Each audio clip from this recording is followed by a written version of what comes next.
There comes a time when silence speaks louder than screams, when stillness carries more weight than retaliation. You didn't fight back the way they expected. You didn't beg, argue, or curse the skies. Instead, you folded your hands, lowered your head, and whispered what your heart couldn't carry alone. And though the world kept turning as if nothing changed, something did. In the unseen, something sacred stirred. You prayed. God listened. And somewhere, quietly without spectacle or noise, karma began to move. The silence of prayer was never empty. There is a sacred kind of silence that only the broken understand. It's not the silence of defeat, nor the absence of words. It's the silence of the soul speaking to something greater when human language is no longer enough. You were there, weren't you? In that space where the world went on laughing, running, spinning, and yet inside you, time had stopped. You sat still in a room full of noise.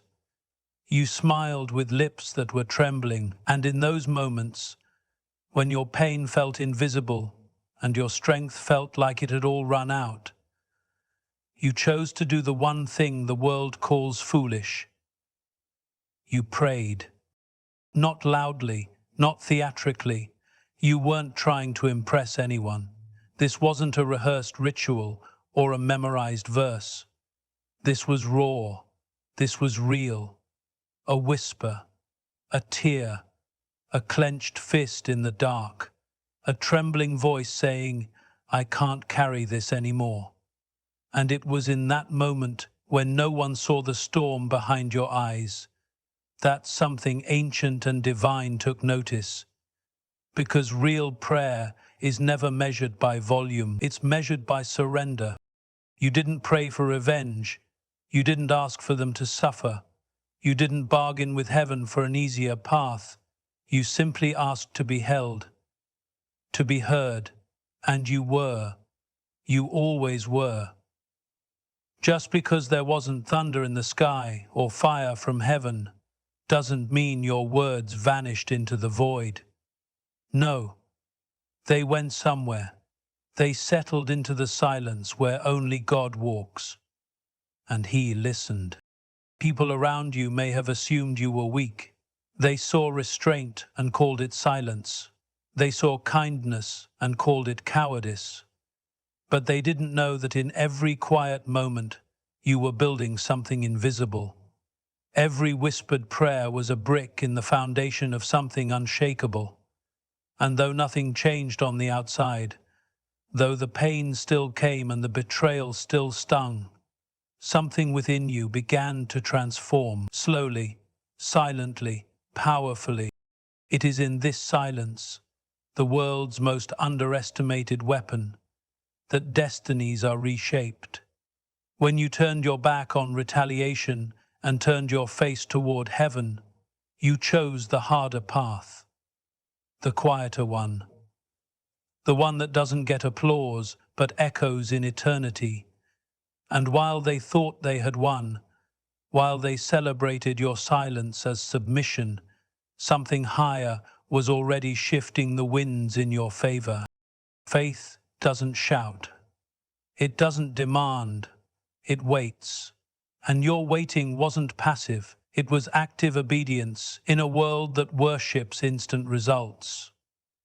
You laid your burdens down where no one else could see, and in doing so, you entered a covenant no man can break, no lie can undo, and no betrayal can silence. Because the moment you whispered that desperate prayer, the universe leaned in to listen. Divine timing is not delayed timing. You asked for justice, and it didn't come right away. You cried for clarity, and the silence lingered.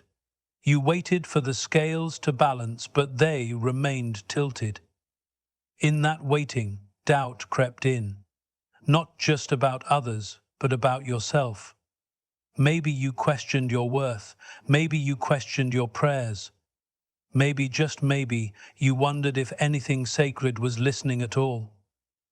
But what you didn't see, what most never see, is that delay does not mean denial. Divine timing does not operate on your clock. It never has. There's a rhythm to the way the universe moves, and it's never rushed. Lightning strikes in an instant, but roots take time. And while you were pleading for things to turn around, something deeper was happening. Something you couldn't measure in minutes or mark on a calendar. You were being prepared, not for payback, but for peace. Not for a moment of vengeance, but for a future too solid to shake. You see, justice that arrives too soon can become another form of chaos. It can satisfy the ego, but starve the soul. What you were being taught in the waiting was endurance, not the kind that grits its teeth and pushes forward blindly, but the kind that learns to trust without evidence, the kind that sits in the dark with unwavering hope, knowing that when it is time, everything will move, and it will move all at once. They thought they got away with it. They assumed your silence was weakness, your grace was forgetfulness. But what they didn't know is that heaven doesn't move on impulse, it moves on alignment.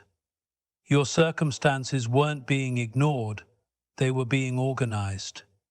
Every betrayal, every injustice, every unanswered question was being placed, piece by piece, into a design that only divine eyes could see. And while they ran ahead, gloating in temporary victories, something sacred was taking its time to respond. Timing isn't just about what happens, it's about who you are when it happens. If what you asked for had come too early, would you have been ready? Would you have known what to do with it? The silence, the waiting, the wondering. It wasn't a punishment. It was a preparation. Not just to receive justice, but to hold it without becoming consumed by it. Because justice without healing becomes bitterness, and divine timing doesn't just want you to be vindicated, it wants you to be whole. What they didn't know, and maybe what even you forgot for a time, is that there's no such thing as overlooked pain in the eyes of the eternal. Nothing you went through was wasted. The time it took wasn't a delay, it was orchestration. And while it looked like nothing was happening, everything was being rearranged in the background. Not for drama, not for display, but for divine precision. The weight of truth bends the world back into balance. There is a weight to truth, a silent, invisible gravity that never loses its pull. You don't have to scream it. You don't have to prove it. You don't have to parade your innocence or argue your pain before those who already decided not to care. Truth does not need defense. It needs time. And when time has done its work, the truth begins to bend the world back into alignment. Not always loudly, not always quickly, but always inevitably. You held on to truth when lies were louder. You stayed silent when others built their narratives with noise and manipulation. They twisted the story, painted you with shadows, and made your kindness look like weakness. They called your silence guilt. They called your boundaries betrayal. But deep down, beyond the reach of their rumors and masks, something eternal was watching. And while it may have felt like your truth was buried beneath layers of falsehoods, the truth has never stayed buried for long. It doesn't need to dig its way out. It waits. And when it rises, it doesn't just speak. It restores. You weren't perfect, but you were honest. You made mistakes, but you didn't deceive. And that distinction is what separated you from them. Because when people build their power on lies, they are borrowing time. They are renting comfort, leasing control, and pretending permanence. It feels real, for a while, but it is always temporary, because lies demand maintenance. Truth doesn't. Lies require energy, effort, constant spinning. But the truth, your truth, required only one thing: endurance. You endured the smirks. You endured the whispers. You watched as people believed the wrong story and followed the wrong voice. And yet, you didn't retaliate. You didn't fall into the trap of proving yourself to people committed to misunderstanding you. You chose a higher road. And the higher road is never easy. It is lonely. It is quiet. It is full of self-doubt and long nights where you question whether holding on to your integrity was worth the cost. But here's what the world eventually learns. Truth doesn't fade. It grows, slowly, quietly, with a force that cannot be stopped. What was hidden begins to surface. What was denied begins to echo. And the very people who turned their backs begin to feel the weight of what they dismissed, not because you exposed them, but because the truth itself cannot remain hidden. It doesn't need help to rise. It only needs you to stop chasing validation and start standing still in your peace. There is something sacred about trusting truth to do what only truth can do. It may not roar, but it reshapes. It may not scream, but it shakes foundations. One by one, cracks begin to show in the stories they told. One by one, the masks slip. Not through your vengeance, but through the quiet collapse of anything not built on truth. What you released in faith returned in force. There came a moment when you had every reason to hold on, to the hurt, the anger, the injustice. It would have been easy to let it consume you, to let it shape you into something bitter and cold. But you didn't. You made a quiet, unseen decision. You released it. Not because they deserved your mercy, not because what happened didn't matter, but because you were done letting it control you. That release wasn't weakness. It was warfare. The moment you let go, something higher took over. What you released in faith wasn't forgotten. It wasn't thrown into the void. It was carried. Carried by hands that don't miss, don't forget, and don't delay. You gave up your right to retaliate, and in doing so, invited something stronger into your life: restoration. You gave up the chase for revenge, and that surrender echoed louder than any act of defiance. There is a power in letting go that the world doesn't understand, because we're taught to fight, to prove, to respond. But you chose something different. You chose to rise by stepping back. And it was that stepping back that allowed movement beyond you. The weight you thought you had to carry was never yours to hold forever. You placed it down, not out of fear, but out of trust. You said, in essence, "I no longer want this to define me." And that statement, though silent, shook something unseen. The moment you stopped trying to force justice, justice began to gather on its own. The moment you stopped demanding answers, the questions began to unravel on their own. Letting go was never about giving up. It was about making space for healing, for clarity, for something greater than your own hands could build. You didn't know it at the time, but what you released in faith returned in force. Not immediately, not always visibly, but with precision. Quietly, doors began to open. Peace began to settle in places where pain once lived. People who mistook your kindness for silence began to feel the absence of what they once took for granted. That absence, that gap you left when you walked away without bitterness, started to speak volumes. Not because you shouted anything, but because peace has a presence.